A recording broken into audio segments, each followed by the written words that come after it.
Hello, beloveds. You are listening to Through the Dark Woods podcast, and I'm your host, Josia Tamir Crossley. And this is episode number 2 of our 8-part series, Rooted in Thriving, Grief Tending for Collective Liberation. Listen, the world is on fire right now.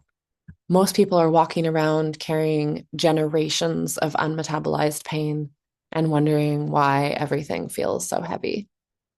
If you're someone who holds space for others in any capacity and you know that there's a deeper medicine needed right now, you are on the right track and in the right place.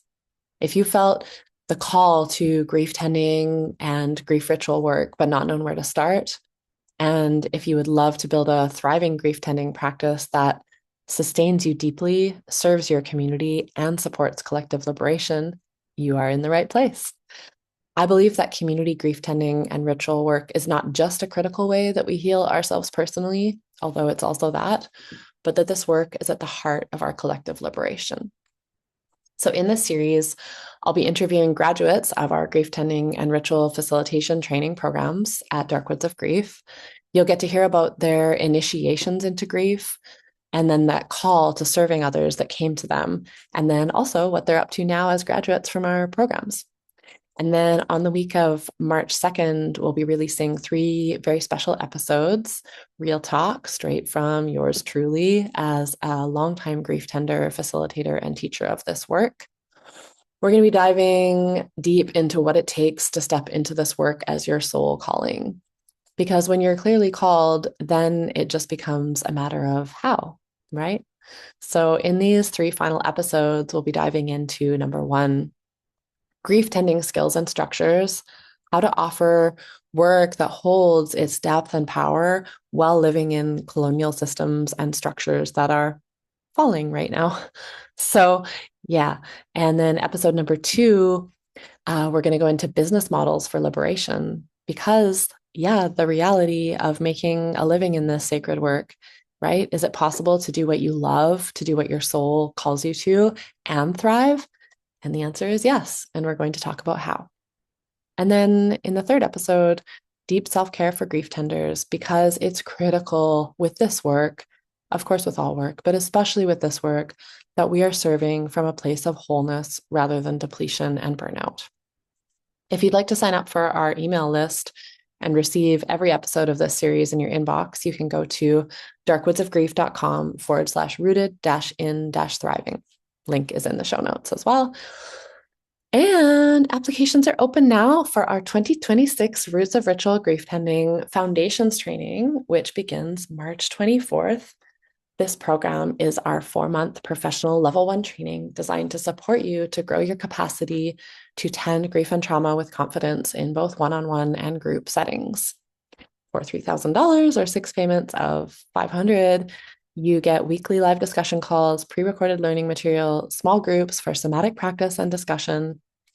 And you get to be in a group of incredible humans who are also called to step into this work, which is kind of a rare place to be, and I think it's so important that we are not alone in this process of, being initiated and stepping into this work. We need that community, that support, yeah, that support to do it together. So yeah, and we also have solidarity pricing available for Black, Indigenous, and people of color. If you'd like to learn more and apply, you can go to darkwoodsofgrief.com/roots-of-ritual. And lastly, if you're loving this podcast and would love to show some appreciation, you can throw up a 5-star rating in whatever app you're listening in, which helps to boost us in that pesky algorithm. And even better, share it with your people, the ones around you who might also be called to this sacred work of grief tending and needing some inspiration. This is heavy work to carry alone, and we just aren't meant to. So call in your community and share in the support.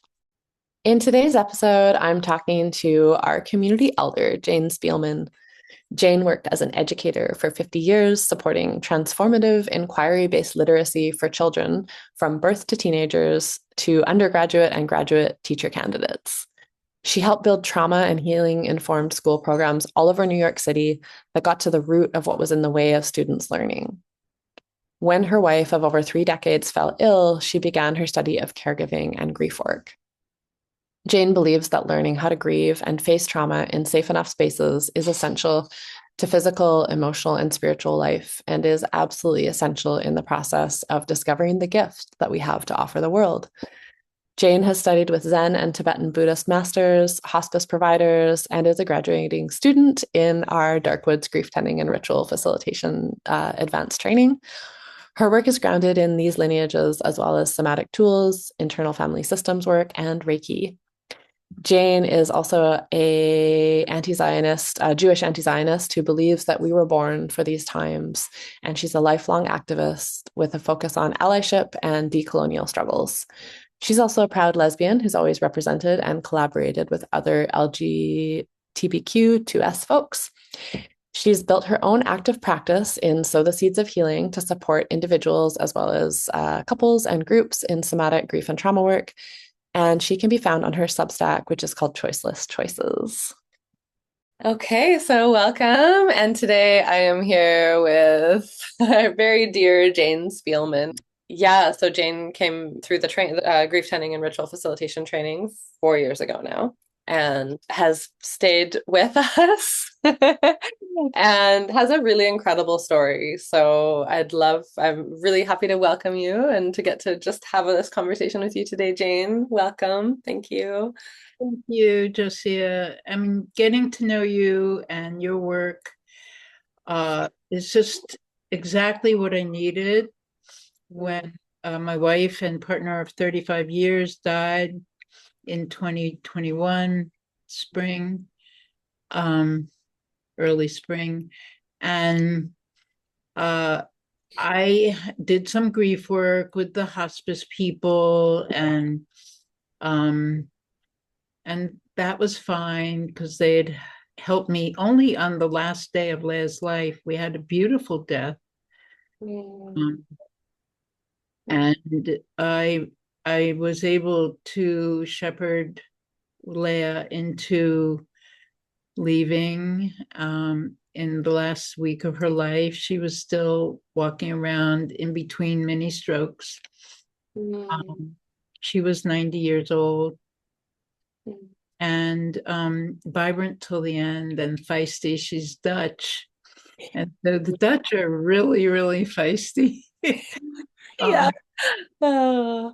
and so I've been thinking a lot about her today in preparation. And she just looked right at me. Her picture, just like, okay, you're talking about me again.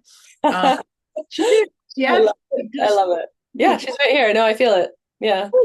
whoa, Leia, you are strong.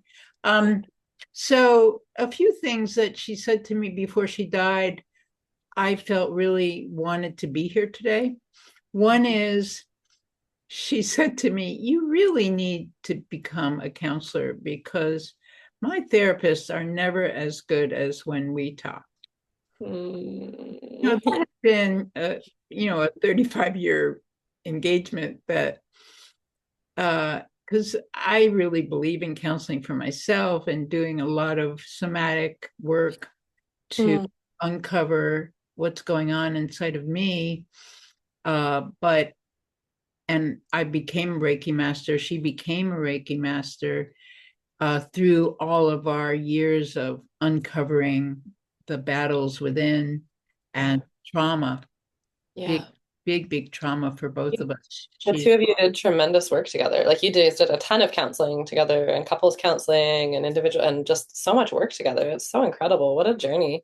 Like I just was really thinking about this today coming into this conversation, how like you at 77 and her at 90, like to be so, I don't know, I want to use the word evolved and like kind of ahead of your time to have been like be doing all this somatic work and it's quite incredible. Yeah. we were rebels, Yeah. really, really rebels. And we fell in love in 1986. I mean, like really fell in love. And Mm. then we just lived life. She was a home birth midwife when I met her. And then she became an acupuncturist and a hospital midwife because the home birth, she wasn't being able to serve the people who couldn't pay, and she Ah, had to put her skills right. into the South Bronx, and Wow. not just people who could call her to go out in the middle of the night. And she was fearless. She could get in her car and go into the wilds in 3 a.m. and get to the birth. She birthed thousands of babies, and she's known for really being calm. And people still talk about this. In fact, I got a letter from somebody this week talking about a birth from 1979. Gosh. And it just, what happened, it was so relaxed in this home birth that the baby, when she was a little bit older, said to her mother, and she could talk, and she said, but so when the baby is birthed, and Leia's famous for not having tears because she put Mm. it down. And so maybe there's one or two stitches. Sometimes I was at a lot of these births. And uh, so the baby comes out, and the father picks up the baby, and they go and wash the baby, Leia and the father together, and then put her on the breast. Mm. And the child, once she learns to talk, says, Mama, where were you when I was taking my bath? I missed you. What? Oh my gosh. It's a letter that's sitting on my dining room table because I don't quite know how to respond to her. And why is she telling Leia this now? It's not a name I know. It's not one I met so many people. She's extraordinary. And the other thing she said in the months before she died, she had dementia, vascular dementia, was, when I die, and she's like this, when I die, we're going to have extra. And I look at her like, what do you mean? And she just says, extra, just extra. And when I wanted to title my book that, my great niece, who's in her 20s, says, Jane, you can't name your book that because for my generation, that means too much. Ah, Yeah. And so I had to change the name of my memoir, which is in its final developmental editing stages. But mm. you're going to have extra. And today I was doing Reiki on a client, with a client. I was so 100% present. And it came to me that this is the extra. And meeting you and becoming part of the facilitation training, it just completely absorbed me. It defined me. And what drew me to you, it wasn't just any old grief work that this woman was doing in Canada, on the west coast of Canada. It was anti-colonial grief work. And I'm like, yes. And Leigh and I, I've been an activist since I was born, basically. And Leigh and I shared that, because I can't, I somatically, spiritually, physically, I cannot do anything if it's not imbued with that anti-colonialism. Yeah, yeah, yeah. Incredible. I'm so like, I'm still with the story of like, I'm just full body, like every hair, every goosebump on my body is standing on end as you talk about Leia being, going out at 3 a.m. to the South Bronx, just into the wild, as you call it, like just, and just to go and be with these babies and create this, or cult, this experience for these mamas giving birth who, yeah, would never have access to pay for that kind of care, you know. Yeah. Wow, wow, wow, wow. I'm so grateful you shared that story today. Later, when she stopped doing home birth, because it was getting a little hard to Mm, get hard in the middle of the night, yeah. uh, he learned acupuncture Oh, to she was working in a clinic that used acupuncture instead of methadone to detox from heroin and crack. Whoa. Oh yeah, wow. She Mhm. particularly paid attention. I mean, she was particularly hired to work with pregnant women Oh, wow. in the South Bronx, and she would do the maternal, the prenatal care. Mm. And 90, I have all these records. 98% of the baby she birthed came out clean of drugs. Wow. Isn't that Wow. astonishing? That is astonishing. She treated the whole mother, and the position, she went into a lot of religious Jewish communities, Mm. uh, and the position was always that the mother is first. Mm. Something happens to the baby, and she had very few crises in all the years. Mm. Um, babies with crises or Yeah. stillbirths or whatever, but because she gave such incredible prenatal, Yeah. but these babies came out clean. Amazing. Amazing. Wow. Which shows that she was caring, yeah, like you said, for the mother on all levels. Yeah. She could make that transition. Yeah. Yeah. Wow. The Wow. other thing that is a thread throughout, and it really is the thread of my memoir, Mm.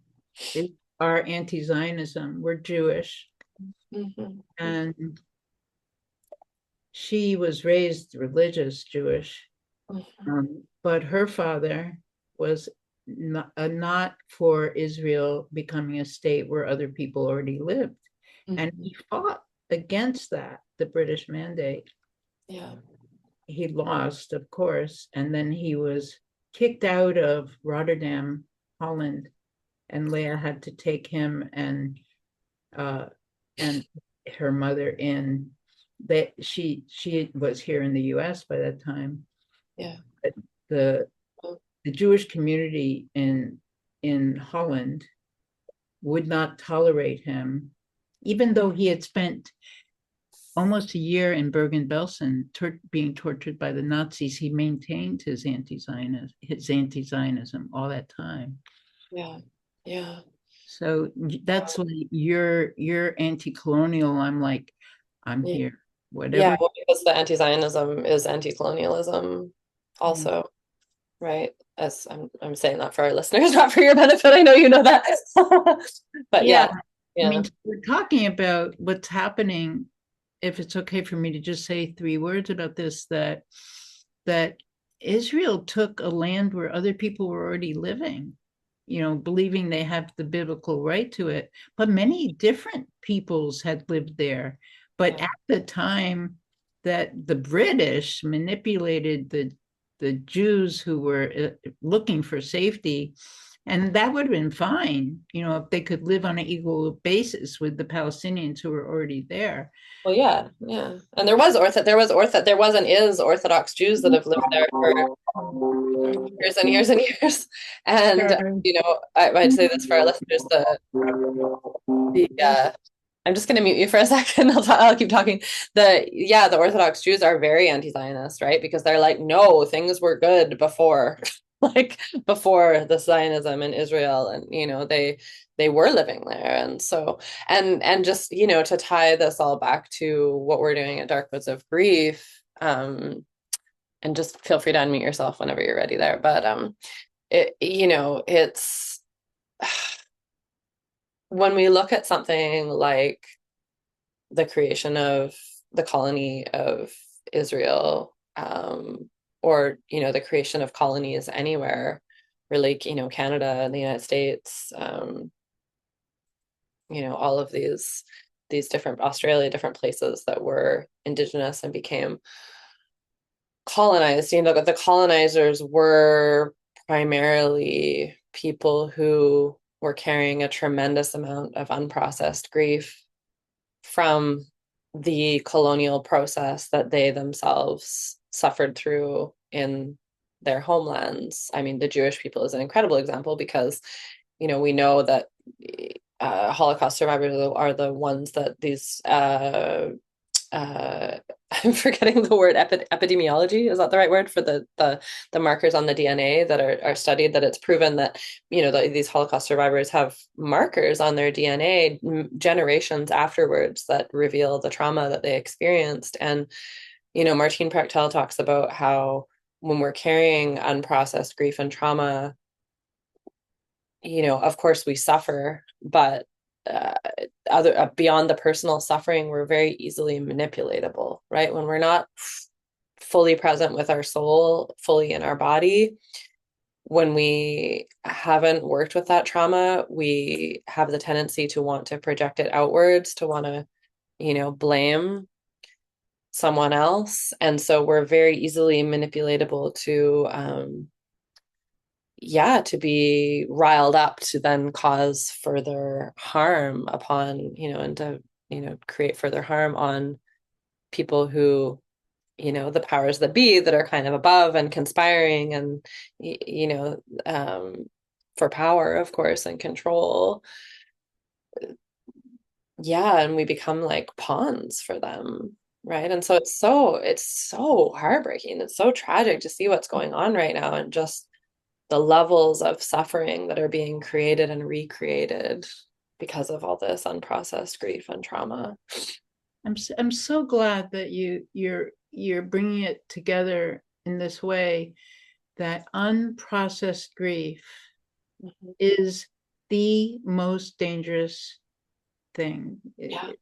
It's like an element, like a toxin, Yeah. and it infects the world. And so your vision that really struck me early on is for us to create villages Mhm. all over the world where this ability to bring people in with grief and be there for them, be there for us, be around the fire pit and Yeah. having rituals, your work around ritual.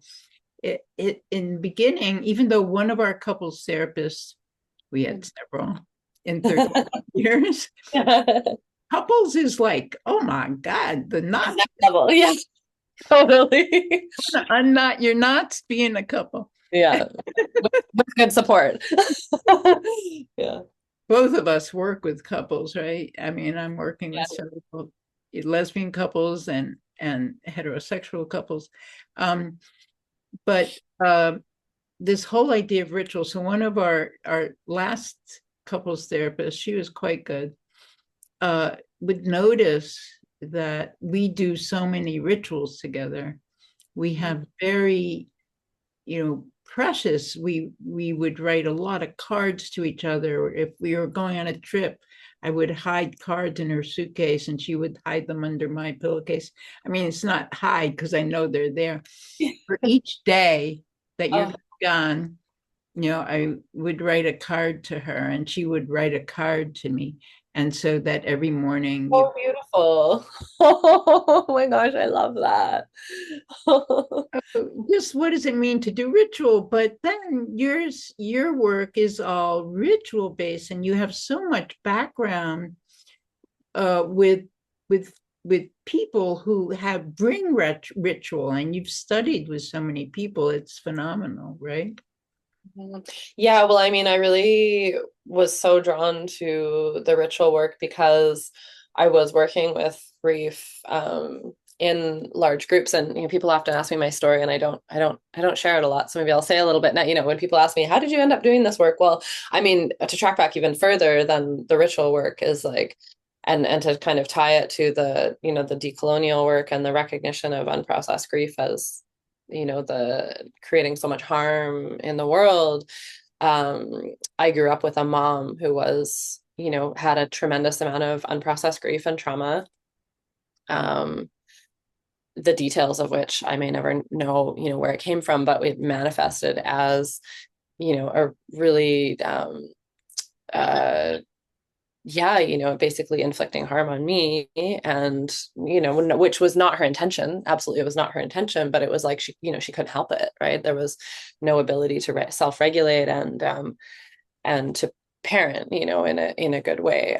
Although, of course, there was many beautiful moments as well in our relationship, but there was also just a tremendous amount of trauma that got passed on. And so, I think from a very early age, that's more of a disenfranchised kind of grief. Actually, is the developmental trauma, right? It's not something that we typically acknowledge as grief, but it is. It is a form of grief, and because I was basically born into that, I recognized from a very early age, like I remember being maybe like 7 or 8 years old and being like, I will never do this to my children, and just like this is gonna stop with me. I would never do this to someone. And that commitment and that like soul level knowing of like this is not right, this can't continue.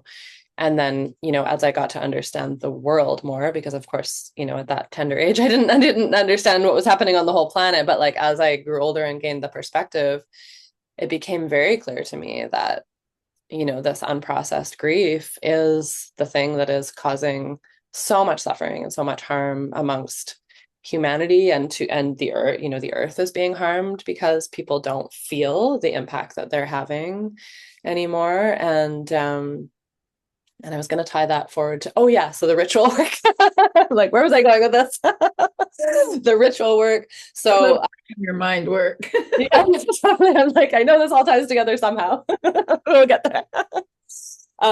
So I became a counselor quite early on. Actually, I started out doing body work and then and craniosacral therapy, and then did my counseling training, and then I was doing this deep nature connection work. And I'm just going to turn off my heat here; it's getting really hot. Um, and and in the deep nature connection work, we were having these big regional gatherings, right? And 150, 200 people coming, and I was invited because I was a counselor. That was a skill set that I carried. I was invited to set up. They called it a grief tent. Because they and we recognized that when people would come to these 7-day gatherings, they would all of a sudden be just like immersed in nature connection, in connecting with each other, and in connecting with themselves on a deeper level. And what happens when you do that is a whole bunch of grief comes forward. And so they were like, yes, we need a grief tent.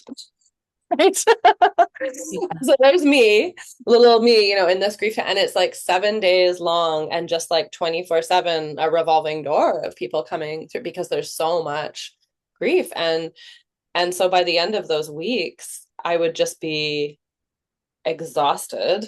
And so very quickly, I think it was in the second year of doing that. And I sorry, this heater is like not turning on. It's not turning off, and I think I'm having a hot flash. Like, oh my God. Hot flash. Um I was like, there has to be another way, right? I was like, there has to be another way. We can't do like that. We have to do this as a group, in community. There has to be a way of being together with this and processing it together, because the one-on-one is not sustainable. And it's especially not sustainable when then if you turn towards like the whole world and see, how much grief there is. It's like there's no way, there could never be enough grief counselors to get through this, for one thing. And for another thing, it's actually not as effective when we're in the one-on-one space, right? As you know, it's like there's something so special that comes forward when we're in the community grief space, whether that's around, the metaphorical fire of our Zoom screen, right? Or, the actual physical fire of being in person and ritual together. So yeah, the ritual work is so powerful, right? I have never in all these years heard your grief tent story. It's so amazing. Oh, that's so funny. I know I should tell it more. Really, I just think that we're gonna have to do some writing about the grief tent. I just envision my next Substack being called The Grief Tent, a conversation with Josiah. Yeah, the grief tent and how you came to your understanding of ritual. And let's be clear, you and I both feel and know that people do need the one-to-one work, but having the community sustains it, right? And knowing that you're going to have that. And so we have a lot of people who are seeing myself or you or others individually, but the nourishment that comes in the group and the rituals. So you do a number of really powerful rituals, Josia, that I've learned with you. Yeah, what do you say more? What do you love? Which ones do you? Well, you start with rocks in water, and you take the water out of a a river or an ocean. I've had the good luck to be at the Pacific Ocean with you and various rivers in British Columbia. Kind of amazing. I'm in Manhattan. Hello. And you're in on the sunshine near the ocean, at the ocean in Yeah. British Columbia. And so this is more than 3,000 miles and two countries and Turtle Island, but I remember the first time you came up here and you were like, "So this is what Canada's like," and we were all like, "No." I only know Eastern Canada because my cousin all lived in Eastern Right. Montreal and Quebec and Quebec City, and so that Toronto, that was my understanding. I had taken the train across Canada, and so I'd seen it, Mm-hmm. young in my 30s, and just a couple of us just got on the train and just I all the way across. So I That's so fun. That's amazing. I've never been well, I've been partway across on the train actually, but yeah. But I mean, you were like thinking like all Canadians are like this. I was like, no, this is a very unique space and time that So we're you filled a bowl with ocean water and or river water, and you put stones, these beautiful hand holding stones in there, and we took turns taking stones out for different griefs, and that's kind of an putting them introduction. in. Taking taking them off of the ground and Yeah, putting yeah, them yeah. Yeah. to sorry. Yes, you got it. Yeah. Yeah, yeah. That's what you meant. Yeah, I got you. And then we do the truth mandala, um, which is and storytelling. The truth mandala is you want to say a little history of it, and then I'll say some of the emotional connection. Yeah, sure, for sure. Yeah, so well yeah, and the stones ritual comes from Francis Weller. So he was so when yeah, so when I reached that point in realizing okay, we need something different, then I was like, okay, who's doing something different already? What might we do? And I found Francis Weller and was so privileged to go to one of his last live retreats before COVID and actually sit with him in person and witness how he holds ritual, which is beautiful. He's like definitely the real deal, such a wonderful human. And then Joanna Macy's work also came through in the Truth Mandala. My dear friend Eliza was offering that in Vancouver as a kind of standalone thing, as with the intention of grief ritual. And so I went and got to sit with her and be with the Truth Mandala. And yeah, Joanna Macy brought that ritual through in during the time when the wall between East and West Germany was coming down, and she was facilitating a large group of about 200 people in Germany at that time, and she was just feeling like there was just such palpable tension in the room of all this held grief, right, that wasn't being expressed, and she just was like, we cannot keep going with the workshop without doing something like taking some kind of ritual action around this. And that was when the truth mandala just, came through her. She had the vision of the elements and brought it into being. And it's been a part of her body of work, the work that reconnects since then. And she is now as of this summer, an ancestor um, for us. And yeah, but what an incredible body of work she left us with. So. So the profundity of how you taught it and teach it now and teach it within the facilitator training is is all in the pre-ritual ritual. You do a lot of work that gets people ready for the ritual, Yeah. and people participate in creating the ritual space, the ritual mandala, Yeah. bringing the elements in, and your temperature keeps changing. It is. This is perimenopause, which you've been through, I'm sure. I am so happy to be on the other side of that Yeah. mountain. My God, yeah. I mean, I'm harvesting it. I think it's okay. It's not a bad thing. It's got many gifts. Anyways, we could do a whole podcast about that, so I won't can't just too far in that direction. But yeah, all the prep. Yeah. Yeah. Prep, and then the teaching people to take it on themselves, uh, Mhm. once you've taught it and conducted it. And I've done it now, a number of times with you. And the last time you asked me to be the model, to go first, Right. so Yeah. One at a time, one person at a time entering the center. And I'll just give context for our listeners. So someone has to go first, and it's a very cathartic space to step into. And so that first person really kind of, in a way, imprints the energy, or like shows what's possible, and can quite like set the energetic. So whoever goes first it's important who goes first and how they express. And so yeah. Yeah. you trusted me to do that, and that felt very affirming for me. Oh, And there's four different quadrants of the truth mandala, and I could be authentic and spontaneous with it.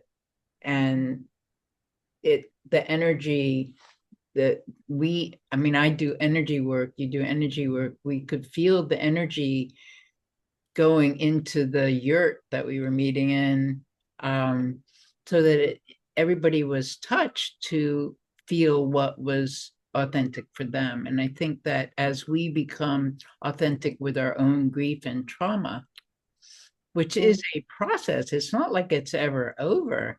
yeah. Like, hello, yesterday, New Year's Day, 2026, what a shit show. um Mm, Trauma just layers and layers. You do layers of work around trauma, and you find joy. yeah, exactly. You were having stuff come up yesterday though. You're feeling the Yeah, just because life is, it's lifey. Sure is. Life is always lifing at us, isn't it? And yeah, you did such an incredible job though there of mastery level, and mastery level really is like when we can, express and be fully with that, maybe in your case as a younger version of yourself. It could be not necessarily a younger version, but often is, right? A younger version of ourselves, that little one who, experienced that trauma, but because we've strengthened our inner witness, or like our adult self, so to such a high degree, to such a high level of presence, it's like that adult is able to hold the little one. And so even, you're going into it and you're working with it, and that adult is just like fully, fully present there as well. So there's these layers of support of like the little one, and then your inner adult, and then, the container of the group, the container of, nature holding us as well, and the ancestors and the universe, all these layers of support that come in. But that relationship between the inner adult and the inner child, so, so critical. And that was so beautiful to witness you step Yeah, into thank that. you. Like, It's with me. And it wasn't that retreat, but our retreat last May, the facilitation team. I was thinking about this today. I still have the red string from the facilitation team oh, from I love that. still here. Oh, I love it. That's beautiful. Be there along with my Tibetan medicine neck bracelet. Oh, Um, beautiful. but isn't this amazing? It's still here, Josia. And I'm not like a dainty person. You know, shower every day. I hike. I work out. Every single day. It's just, and this still wants to stay here as just an imprint. You use the word imprint, and this is imprinting what a huge impact this work has had. Um, the other thing I want to say is you're talking about the adult self and the what I'm starting to call the littles, all our little parts inside. So my work, that I do here is informed by internal family systems, not entirely, their exact model. It's we always Develop. Yeah. we develop it for, it combines with the Reiki energy work and the intuitive connection to between our hearts. Mm. Because this is all about heart energy, right? And we're combining cosmic energy with earth energy. You do a lot with pulling up earth energy and honoring the earth. We always say, you always ask the land, can we be here? Yeah. And you talk to a tree and you just ask permission of the ancestors, and you're grateful to the ancestors who lie under our feet Hmm. and the original keepers of this land. Yeah, well, honoring that ancestry is super, super important, and honoring the land. I mean, if we're going to be doing healing work, the land is so integral to that. And depending on where we go, sometimes the land needs certain things, the reciprocity needs to be there, and the listening needs to be there. It's just like when we're working with a person, we need to listen to what they need, right? And so yeah, that's really important to me. And yeah, you're talking a lot about that. So we will have another level 2 training at some point in the near future, probably spring 2027, possibly in the fall. Like it could come together, but I don't know. We'll see what happens in terms of yeah, how many people are kind of ready to jump in the fall, and what is available in terms of retreat centers. I've kind of taken a bit of a, as you know, a little bit of a yeah, just giving myself a little bit of a break. I think we've done like 15 retreats in the last 3 years, which is like, when you think about it, it's like pretty crazy, because it's like, it's a big endeavor to hold that retreat space. Can you distinguish between level 1 and level 2 facilitation training? Because we're opening level 1 facilitation training. Yeah, exactly. So yeah, so you're talking a lot about what the in-person ritual work is, definitely more, the advanced training, the level 2 training in person. And right now, yeah, we're opening level 1, and level 1 is really the foundation. It's all the foundational work. Yeah, in order to be able to, move into that more cathartic in-person ritual space, there's a lot of foundation that we need to build, so many different skills, and also just being in the practice of, working with our own grief on a regular basis as facilitators, and yeah, simultaneously with, learning the skills and the smaller rituals that we can do that support that movement of grief. And somatic work as well, is a huge part of your work and my work, and what we teach in the level 1 training, because that is it. The somatic work is very foundational for being able to move into the more cathartic ritual work, because we want people to be really grounded in their bodies before, trying to move energy in a bigger way. Otherwise, it can just end up being kind of like a, I like to use the word, there's a book called Existential Kink. And you've heard me talk about this sometimes, where she, basically the thesis, or like the concept of it, is like that we can kind of just like recapitulate things and have these cathartic experiences, whether it's in the healing realm or just in like our lives, where we're kind of like constantly creating or drama, in order to like have these experiences that are maybe familiar and comfortable, right?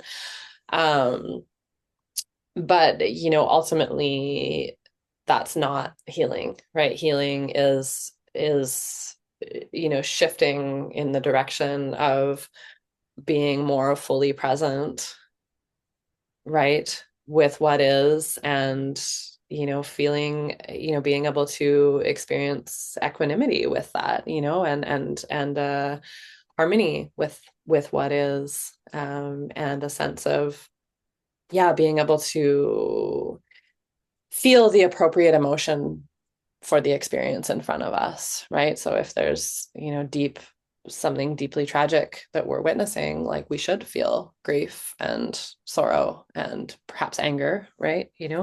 Um, at injustice. And if there's something beautiful in front of us, we should be able to feel a sense of, joy and upliftment and take in that beauty. And so we're working to really um harmonize our systems so that we can respond like appropriately to the moment. And so much of what trauma is we're not actually responding to what's happening in the moment. We might be partly responding to what's happening in the moment, but it's what's happening in the moment is triggering something in us, and then we're having like a reaction to what actually happened in the past to us, right? And so we're unwinding that experience through the healing. And so that's a long rant to basically come back to like, we really want people to be grounded in their body. We want to be really grounded in our bodies before we start moving into this more advanced ritual work. So that's a big part of the level 1 training is the somatic work. We also go into the 6 gates of grief, which comes from the work of Frances Weller and Rachel Rice, which are, really broadens the perspective of grief, because often we think of grief as what we experience after a major loss, but it's not just that. There's so many um, different aspects to grief. And what else do we do in the level 1 training? I'm thinking, we work with myth and story. We begin to work with myth and story, which then continues in the advanced training as well. We work a The lot. difference between complex grief and clean grief and Yeah. trauma and titrating, Yeah, exactly. Yeah, how to work with it. Yeah. pendulating. Pendulating and titrating, how to work with, how to identify when we're working with complex grief, which is a lot of the time, and then how to work with it. And then that, of course, comes into the somatic work that we do as well. And then we also do we have 2 modules on around ethics, one that's kind of more broader, like group work ethics, because group work is different than one-on-one work when we're working with just all the different things that can come up for people in group work and for ourselves as facilitators as well. And then another piece to the ethics is, more of the, we could call it decolonial piece, or just the cultural awareness um, piece. And I think it's so interesting because I've had a number of people now kind of approach the training and see that we do hold that piece. And I think it's really special the way that we hold it here in this work, because we hold that, anti-racism, decolonial cultural awareness piece in a way that's like, I think there's a tremendous amount of love in the way that we hold it. Like it's really comes back to how do we be love in this context of working with, groups that might be diverse racially, or gender, or just experience of grief wise, right? Like because people can be all from one race or gender or whatever and still have like a really wide diversity of experience of grief and trauma. And so how do we cultivate a space that is safe enough for the diverse experiences that people are coming in with?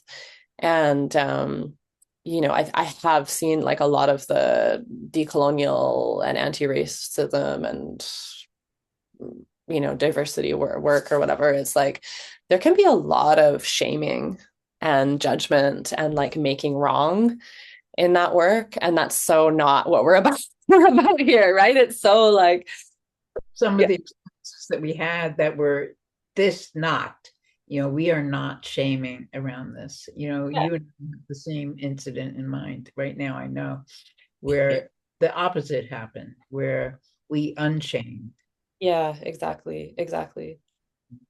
the trauma instead of magnifying the trauma. Exactly. Because it's like, it doesn't help to just, David, my partner, I love it. He calls it shame shifting, that kind of way of like, oh, like there's shame here, therefore you should feel shame, for your whiteness or whatever, right? And it's like, well, that actually doesn't help, because then it's like we're just passing the pain around, and that's not what we're trying to do here.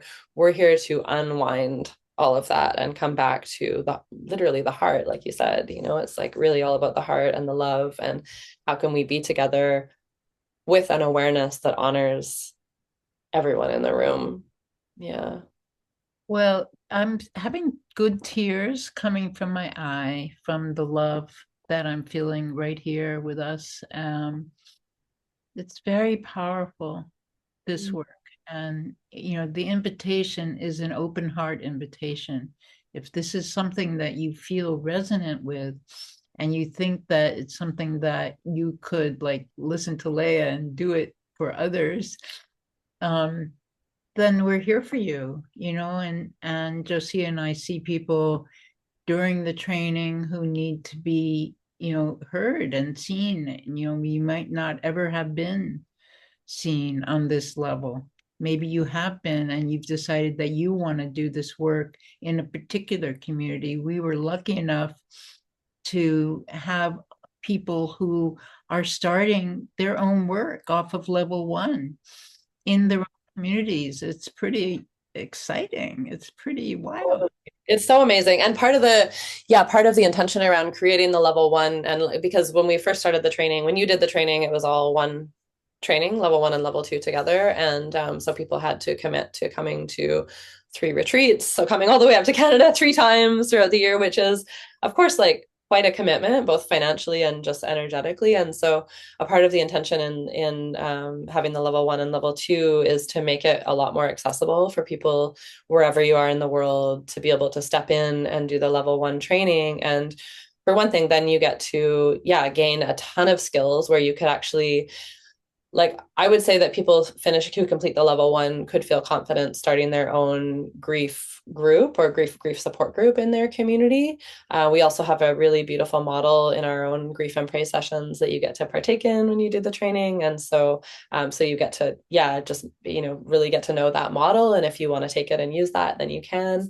It's very effective. And so we recommend it for sure. And personally, I think that that's actually a really beautiful way to start holding grief work in your community. You don't need to start with full blown like grief ritual. You can make a lot of change and create a lot of support for people with just really simple grief support circles. And it's actually so beautiful to start there and then to, if you feel called to continue with the work, and then learn the ritual work. If you've got a community already going where you're doing these grief support circles, they're going to be so ready and so ripe when when you come back with the ritual work to bring. We actually had our first retreat. I think it was the first time this October we had like a public retreat. So not part of the training, but it was a public retreat. But almost everybody that was there, except I think there was 2 women who were there who hadn't been a part of our grief and praise, like our grief support group. Everybody else who was there was part of the grief support group and had been for like a period of time. So they were all really familiar with the work already. And it was so different, like to come in and just everybody's just like, because typically otherwise people can be like quite scared when they first come into grief ritual. And with like good reason, it is a very cathartic experience. It's a big experience to have. But when people have that foundation of having come to a bunch of these grief and pray sessions and kind of gotten used to like, oh, this is what it's like, it actually doesn't need to feel scary, right? And they have that foundation, then they come in and they can go so much deeper together. So it's really beautiful to have, yeah, the layers of how you as a facilitator can come into the work, and then how you can bring your community and bring people into the work. And But I know we're coming to the end, but we have a membership for the grief and praise work. If somebody wants to taste the work, it's a 3-month commitment. Yeah, that's right. Yeah, minimum 3-month commitment, and you can come and just join our grief and pray sessions and check it out, get to know it, do some really beautiful work with a really beautiful community. We also have a shorter course called Return from the Underworld that has a lot of the somatic practices in it, so you can get to know those practices. I would say like definitely the training is really for people who've done quite a bit of grief work already. So if you're hearing us and your heart's feeling like a spark in it, you're like, oh, but you haven't done a lot of your own grief work already, then we would definitely recommend, yeah, come into that space, come and check it out, be in that space for, 3 months, 6 months, a year, and then maybe consider doing the training in the future when you feel like, okay, like I feel solid in this now. but yeah, if you're listening and you're like, no, I've been through it. I've done a lot of my grief work already. Maybe you've done a bit of somatic work or some counseling or some other form of healing work or training, and you're feeling that like, yes, I want to go deeper and, be in a community that's really working on this level together, then yeah, the training could definitely be for you. So, yeah, Bonds that get created amongst us are so deep, and because we're going to the absolute core. yeah. It's like, doing core work in the gym. We're doing that core work in the soul. Yeah, exactly. Yeah, it's really incredible, isn't it? It's so beautiful. I think that's what keeps me going is just like it's so beautiful to just witness people and the transformation and the unfolding and the yeah, just the depth that we get to be in together. So really grateful for that. Thank you so much for yeah, just being in conversation with me today and bringing Leia in. She's happy to be here. She's like, oh, okay. Yeah, totally. Yeah. Yeah. So wonderful. So, yeah, thank you so much. And yeah, and the last thing I'll say is that yeah, Jane and I are basically the team. I mean, we have other people on the team as well who've done the training who will come in and support in different times, but Jane and I are the core team for the level 1 training. And so we will be there for you should you step in, and we look forward to meeting you. Yeah, exactly. Okay, bye for now. All right. So you have been listening to Through the Dark Woods podcast, and our this has been episode number 2 of our 8-part podcast series, Rooted in Thriving, Grief Tending for Collective Liberation.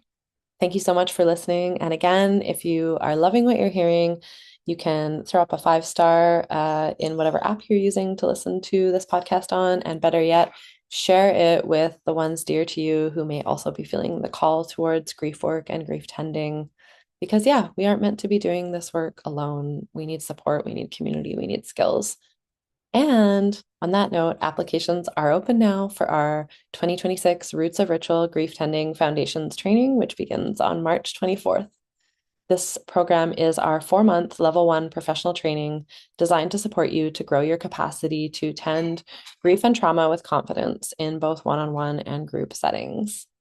If you would love to step into really trusting yourself to hold the full spectrum of human emotion, rage, despair, terror, ecstasy, without needing to fix, soothe, or manage it. If you'd love to understand the difference between grief and trauma and to know precisely how to work with each in the moment, really being able to read the signals in someone's nervous system. If you'd love to learn the architecture of building a sustainable practice for staying grounded and vital while doing this deep work, while holding this deep work, so that you can serve from a place of overflow rather than depletion. And most importantly, if you'd love to be held in a circle of practitioners who understand this work intimately, where you can bring your own grief, your own questions, your own edges, and be met with fierce compassion. And if you're feeling called to bring these essential healing practices to your community, knowing that you're part of a growing network restoring grief skills for this and for future generations, this training could definitely be for you. We have weekly live discussion calls, pre-recorded learning material, and small groups for somatic practice and discussion. And we are getting close to about halfway full. It's early on still, but if you are keen, I would really encourage you to, yeah, check it out and apply now. And we have solidarity pricing available for Black, Indigenous people of color. So definitely check that out if that's you. We love to encourage diversity in this space. Yeah, so I look forward to meeting those of you who feel called. All right, stay tuned for our next episode coming out next week. And for now, that's it. That's all.